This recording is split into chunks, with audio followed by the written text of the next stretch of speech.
प्रेमानंद जी महाराज से लड़ गया भूत, बाबा उनसे लड़ गए या भूत उनसे लड़ा, इसके बारे में हम बता रहे हैं। भूत प्रेमानंद जी महाराज को दबाने लगा, यानी चढ़ गया उनके ऊपर। प्रेमानंद जी महाराज भूत से लड़े, डर गए अथवा वहाँ से पलायन कर गए। अब इस बारे में आज का हमारा यह वीडियो बहुत से मित्र जानना चाहते हैं कि भूत प्रेत होते हैं क्या, इस प्रकार की जो आत्माएं हैं वह किस प्रकार लोगों को परेशान करती हैं, भूत होते हैं अथवा यह मन का कोई भ्रम होता है। हम यह भी बताएंगे कि प्रेमानंद जी महाराज के सामने खड़ी हो गई एक भूतनी। भूत भी होते हैं, भूतनी भी होती हैं। भूतनी को चुड़ैल भी कहते हैं। चुड़ैल महिलाओं के लिबास में रहती हैं, वैसा ही उनका हाव भाव रहता है और लोगों को डराती हैं, महिलाओं के ऊपर चढ़ जाती हैं, पुरुषों को भी परेशान करती हैं। तो आज इस पर भी हम वार्ता करेंगे, भूतनी किस प्रकार बाबा को परेशान करती है। भूतनी इनके आगे खड़ी हो जाती है और उसके शरीर पर जेवर भी है, माने गहने हैं। बाबा जिधर जाते हैं उधर ही वह भी खड़ी हो जाती है। क्या नकारात्मक शक्तियाँ प्रेत होती हैं, वह किस प्रकार कर सकती हैं आपका नुकसान, किस प्रकृति के लोगों पर भूत प्रेत चुड़ैल करते हैं आक्रमण, और यह होते क्या है, कैसे इनका जन्म होता है, इनके उत्पत्ति का आधार क्या होता है और इनका आक्रमण कैसे होता है। प्रेमानंद महाराज यानी वृंदावन वाले बाबा आज किसी परिचय के मोहताज नहीं है। देश विदेश में उनके प्रवचन, उनके जो भी आते हैं लोग, उनसे जो प्रश्न करते हैं उसका बेबाकी से बाबा उत्तर देते हैं और बिना किसी लाग लपेट के। बाबा की एक खासियत अभी है, किसी की शिकायत विकायत नहीं करते, अपनी बात कहते हैं। इशारा भले ही किसी पर कर दें लेकिन किसी का नाम लेकर के ऐसा कुछ नहीं कहते, और वे उत्तर लोगों को काफ़ी पसंद आते हैं। मैं भी उनको देखता रहता हूँ, कभी मुलाकात तो नहीं हो पाई है लेकिन कई समस्याओं का समाधान उनसे जो प्रश्न किए जाते हैं उसके उत्तर जान करके हो जाता है। हमारे कई एक मित्र उनसे मिले हैं जो काफ़ी हमारे करीबी हैं, निकट भविष्य में हमारी मुलाकात उनसे हो सकती है। आइए, 13 वर्ष की उम्र में बाबा घर छोड़कर चल दिए। एक युवा, अभी नहीं कहेंगे, किशोरावस्था, और 13 वर्ष की उम्र में ही वह घर छोड़ करके निकल जाते हैं प्राचीन, पुरातन और महादेव भोलेनाथ के त्रिशूल पर बसाई हुई नगरी काशी। काशी में भगवान शिव विराजमान है और काशी में उनकी ससुराल भी है। अपने सन्यासी पूज्य दादा श्री के पद चिन्हों पर चलते हुए 6वीं तक की पढ़ाई संपन्न करने वाला बालक अनिरुद्ध पहुंच गए काशी के गंगा घाटों पर। अनिरुद्ध अमाने नहीं, निरुद्ध माने जिसे बांधा जा सके, यानी बंधन मुक्त, जो किसी बंधन की परवाह न करता हो, परम स्वतंत्र न सिर पर कोई, चाहे मने करे सोई सोई, ऐसे कहा गया है। मणिकर्णिका और हरिश्चंद्र के घाटों पर जलती हुई चिताओं को वह बालक घंटों घंटों निहारता रहता था। कंधे पर जो शव लेकर के लोग आते थे, श्री राम नाम सत्य है, यही सबकी गत्य है, ऐसे कहते हुए अलग अलग भाषा, बोल भाषा में लोग कहते हुए आते हैं। और उस दिन ज्ञान हो जाता है कि श्री राम नाम सत्य है। पार्थिव शरीरों को गंगा स्नान के बाद अंतिम संस्कार, पहले लोग शव को विसर्जित करते थे, जल प्रवाह करते थे, अब उस पर रोक है। एमसी मेहता बनाम यूनियन ऑफ इंडिया के मामले में रोक लगाई गई है। अदा कदा लोग करते रहते हैं और फिर चिता के हवाले उन पार्थिव शरीरों को किया जाता था और उससे निकलती थी अग्नि की लपटें, जिसको यह बालक निहारता रहता था और उसी में परमात्मा की झलक देखता था। फिर गंगा की उदात लहरों को देखते हुए बालक की साधना होती थी। जो कुछ मिल जाता उससे खा पी लेता, नहीं मिलता तो मांगने की प्रवृत्ति नहीं थी, क्योंकि छोटा बालक अनिरुद्ध बहुत स्वाभिमानी था।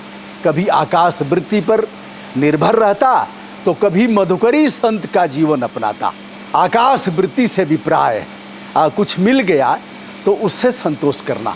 आकाश वृत्ति यानी जो कुछ मिल गया, किसी ने दे दिया, बाबा का कोई अगर पात्र है तो उसमें डाल दिया, कुछ पैसे डाल दिया, किसी से मांगना था नहीं, तो उसे कहते हैं आकाश वृत्ति। और दूसरा है मधुकरी संत, जिसे मैंने बताया मधुकर यानी भौरा, जिसका अभिप्राय है भौरा जाता है और कुछ पुष्पों पर जाकर के और उसका पराग चूसता है ऐसे। तो मधुकरी संत यानी 5 परिवारों में जाना और जो कुछ मिल गया, 5 परिवारों से चना चबेना मिल गया, जो कुछ मिल गया उसे खा लेना, दोनों टाइम, दोनों वक्त उससे ही काम चलाना और फिर भजन करना। तो यह थे सन्यासी, साधु सन्यासी, ऋषि और मुनि में भी हम अगले वीडियो में बताएंगे कि क्या अंतर होता है। तो क्षुधा की तृप्ति करता था यह बालक। नहीं मिला तो गंगा का पानी, कुएं का पानी अथवा फिर साधना के साथ परम संतोष, संतोष तुल्यम धनम अस्ति नान्यत। युवा सन्यासी अनिरुद्ध, बाबा का कोई मठ मंदिर नहीं था। कहीं प्रसाद ग्रहण कर लिया, कहीं गंगा के घाटों की सीढ़ियों पर बैठकर भजन और साधना शुरू कर दिया। हम काशी में बाबा के जीवन के बारे में आगे भी बताएंगे। फिलहाल हम आपको ले चलते हैं योगेश्वर भगवान श्री कृष्ण के बाल लीला से लेकर तमाम लीलाओं और क्रियाकलापों की पवित्र नगरी, पवित्र माटी वृंदावन में, जहां बाबा परमानंद नित्य प्रति परिक्रमा लगाते हुए लोगों को दर्शन देते हैं। दोनों किडनी बाबा की काफ़ी दिनों से खराब है, वह किसी भक्त की किडनी लेना भी नहीं चाहते, जबकि देने वालों की का तांता लगा हुआ है। वह ऐसे पूर्व जन्मों का मानते हैं कि जन्म जन्मांतर का फल मिलता है। जन्म जन्म मुनि जतन कराही, अंत राम कह आवत नाही। बाबा से मिलती है भूतनी और एक भूत। प्रेमानंद जी महाराज बताते हैं कि उनकी बड़ी उत्सुकता थी भूतों से मिलने की। इतना तो पता था कि प्रेत योनि होती है और यह अतृप्त आत्माएं होती हैं। ऐसे लोगों की मृत्यु अकाल के कारण होती है, और माने नहीं काल माने जो समय है, निर्धारित समय, यानी अकाल मौत। जैसे कोई दुर्घटना हो गई, कोई चापा पड़ गया, किसी ने गोली मार दिया और इस तरह से किसी सांप ने काट लिया, तो यह सब मृत्यु अकाल मृत्यु कही जाती है, जैसा कि शास्त्रों में वर्णित है। और यह सभी लोग असमय मृत्यु इनकी कही जाती है। यह लोग प्रेत होते हैं, ऐसा कहा जाता है। अगले वीडियो में हम इस पर विस्तार से बताएंगे। अच्छे और बुरे दोनों तरह की आत्माएं होती हैं। यदि आत्मा सकारात्मक सोच की धारक है तो आपको परेशान नहीं करेगी, सताएगी नहीं, और यदि बुरी आत्माएं हैं, नकारात्मक शक्तियां हैं, तो आपको काफ़ी परेशान भी कर सकती हैं। परमानंद जी महाराज बताते हैं कि जवानी का दिन, शौचालय उन दिनों मठ मंदिरों में यदा कदा होते थे। लोग भोर के समय में ही जब पहला मुर्गा बोलता था तो लोग उठ जाते थे, नित्य क्रिया से निवृत्त होकर भजन पूजा पाठ, पढ़ाई लिखाई, खेती किसानी इत्यादि काम में जुट जाते थे। उनका जागरण तारों को देख करके होता था। वे जान जाते थे शुक्राचार्य, बृहस्पति, ध्रुव, सप्तऋषि इत्यादि नक्षत्रों को देखकर। मैंने भी वह जीवन जिया है, मुझे भी पता था, पिताजी बताए थे कि देखिए शुक्राचार्य यहाँ आ गए हैं, देख लो अब यह समय हो रहा होगा। आज जैसे घड़ी नहीं थी तो मुझे भी इसका ज्ञान हो गया था। भोर में मैं भी उठ जाता था, पहला मुर्गा बोलता था तो मुझे भी उसका संज्ञान था। बाबा बताते हैं कमंडल लिया और चल दिया सुनसान रास्ते पर शौच के लिए। इसे डोल डाल कहते हैं लोग सधुकड़ी भाषा में। आगे देखा कोई नई नवेली दुल्हन लोटा लिए आगे आगे जा रही है। उसके पैर में बंधे हुए पायल की आवाज़ भी छन छन कर आ रही है, ऐसा बाबा कहते हैं। मैं खड़ा हो गया, जिस दिशा में वह जा रही थी मैं रुक गया और सोचा कि हम दूसरी दिशा में मुड़ जाएंगे, किंतु आगे वह खड़ी हो गई थी। स्वामी प्रेमानंद जी बताते हैं कि हमने सोचा शायद वह आगे न बढ़कर यही शौच का स्थान ग्रहण करेगी, इसीलिए खड़ी हो गई है। फिर बाबा मुड़ जाते हैं दूसरे रास्ते पर जाने के लिए। देखकर आश्चर्य हुआ कि वह नववधू हमारे पीछे वाले रास्ते पर खड़ी हो गई है। यानी बाबा जैसे ही पीछे मुड़े तो देख रहे हैं उधर भी खड़ी है, आगे तो खड़ी ही थी। बाबा को लगा कि यह हमारे मन का भ्रम होगा और हो सकता है घूम करके यह आगे आ गई हो। बाबा फिर दूसरे रास्ते पर घूम गए कि चलो इधर चलते हैं। मार्ग बदलकर दूसरे तरफ जैसे ही चलना शुरू किया, उस तरफ भी वो लोटा लेकर के खड़ी हो गई और पायल की झनकार छन छन छन छन आ रही थी। बाबा को विश्वास हो गया कि यह कोई नववधू न होकर कोई प्रेतात्मा है, कोई चुड़ैल है और अपने कर्मों का दंड भोग रही है। यह निश्चित ही प्रेतनी है और यह मुझे डराना चाहती है। बाबा ने प्रेतनी को रास्ते से हटाने के लिए जो किया हम उसे बता रहे हैं। उसके पहले एक वाकया और। बाबा से मिला था एक प्रेत और उनके ऊपर चढ़कर लगा दबाने। हम उसके बारे में भी आपसे इसी वीडियो में बता रहे हैं। अब हम आते हैं भूतनी के प्रभाव को और भूतनी को रास्ता से हटाने के लिए बाबा ने क्या किया। बाबा यदि भागते तो वह चपेट करती, चपेट से अभिप्राय चढ़ बैठती, या फिर इनको डराती धमकाती। फिर इनके साधना और तपस्या का मतलब क्या था? बाबा ने रास्ते से हटाने के लिए शुरू किया हनुमान चालीसा का पाठ। भूत पिशाच निकट नहीं आवे, महावीर जब नाम सुनावे, नासै रोग हरे सब पीरा, जपत निरंतर हनुमत बीरा। और संकट से हनुमान छुड़ावे, सत मन क्रम वचन ध्यान जो लावे। अंत में अंतिम लाइनें आप सभी जानते हैं, कोई मैं ज्ञान नहीं बांट रहा हूँ। अंतिम लाइनें बड़ी जोरदार हैं। पवन तनय, पवन के पुत्र हैं हनुमान, तनय माने उनके पुत्र। पवन तनय संकट हरण, संकट का हरण करने वाले, मंगल मूर्ति रूप, मंगल मूर्ति जिनकी है। और राम लखन सीता सहित हृदय बसहु सुरभूप। हमसे किसी सज्जन ने बताया था कि केवल इतना ही कह दीजिए, हृदय बसहु सुरभूप, हृदय हृदय बसहु सुरभूप, राम लखन सीता सहित हृदय बसहु सुरभूप, इतना ही कह दीजिए और फिर भूत पिशाच निकट नहीं आवे, महावीर जब नाम सुना। हनुमान चालीसा का पाठ करने के बाद वह प्रेतनी विलुप्त हो जाती है। बाबा के भीतर साहस का संचार हुआ और वह अपने नित्य क्रिया को संपादित करने के बाद नियमित तौर पर किए जाने वाले पूजा पाठ और साधना में लग गए। बाबा बताते हैं नकारात्मक शक्तियां परेशान करती हैं और आपके माध्यम से वो अपना उद्धार भी चाहती हैं। स्वामी प्रेमानंद जी अपने गुरु आश्रम के बगल वाले खंडहर के प्रेत की बात बताते हुए कहते हैं कि आश्रम में रहने वाले सन्यासियों ने, मैं नया नया गया था तो सन्यासियों ने कहा उधर मत जाना, वो जो खंडहर है वहाँ अतृप्त आत्माएं, प्रेतात्मा आत्माएं रहती हैं, वो परेशान करती हैं, वहाँ कोई जाता नहीं है शाम के बाद। उस खंडहर में जाने के लिए मना किया गया तो बाबा की उत्सुकता और हुई। बाबा युवा संत थे, उन्होंने कहा कि हम तो खोज ही रहे थे कि प्रेतात्माएं कैसी होती हैं, चलूँगा। जब संत महंत सभी लोग सो गए तो बाबा एक तख्त उठाए, जैसी भी स्थिति थी, और चले गए उस खंडहर में। एक टार्च लिया था छोटी सी, और माला वाला तो था ही बाबा के पास। बाबा खंडहर में जाकर के और सोने का प्रयास करने लगे। उसके पहले उन्होंने राम नाम का जप किया।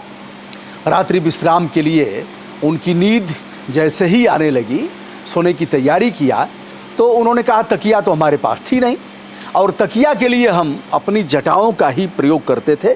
जटाएं काफ़ी बड़ी बड़ी थीं, उनका जूड़ा बनाया और फिर ऐसे ही करके और फिर सो गए। अगर इधर करना है तो ऐसे जूड़ा लगा लिया, इधर करना है तो इधर कर लिया, और सीधे सोना है तो जूड़े को, यानी उनके जो लंबे लंबे बाल थे उन जटाओं के जूड़े का प्रयोग किया।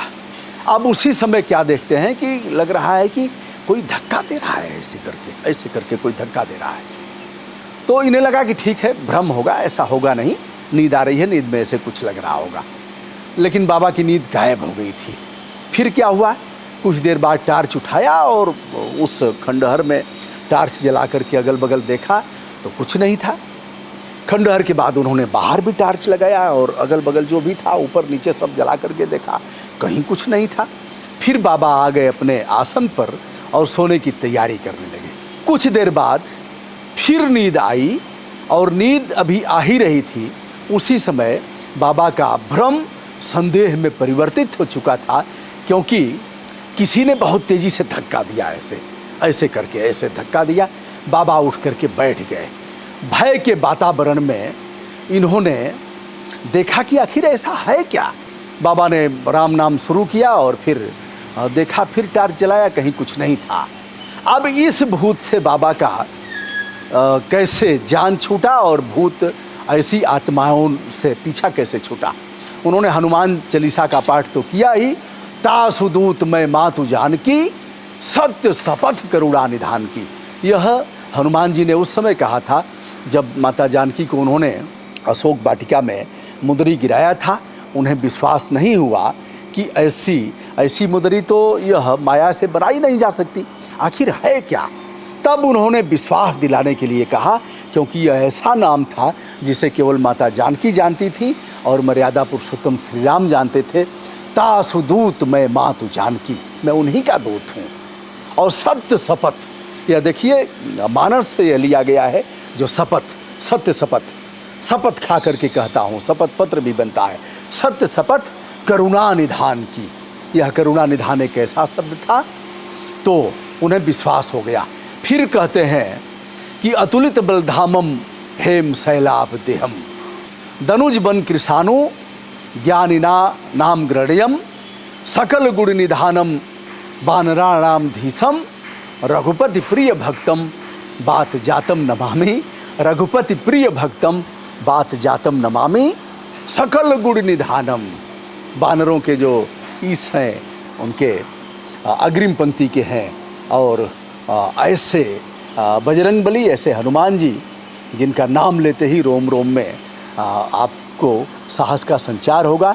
तो बाबा को किसी ने बचाया तो वह है हनुमान जी, बजरंगबली, पवन सुत यानी सुन सुत तो ही उऋण मैं नाही, ऐसा भगवान राम ने भी कहा है और जानकी ने भी कहा है। भगवान राम ने कहा प्रति उपकार करो का तोरा, दोनों ने कहा है। यह जानकी ने कहा है प्रति उपकार करो का तोरा, और सुन सुत तो ही उऋण मैं नाही, दोनों में से किसी ने कहा है। तो दोस्तों, मैं हूँ ब्रजभूषण दुबे। आज का वीडियो बाबा पर, जिसे मैं यदा कदा सुनते रहता हूँ, उनको भी प्रणाम, और जो लोग भी हमें देख रहे हैं, हमें सुन रहे हैं और उनका स्नेह हमें मिलता रहता है, सभी को विनम्र भाव से प्रणाम।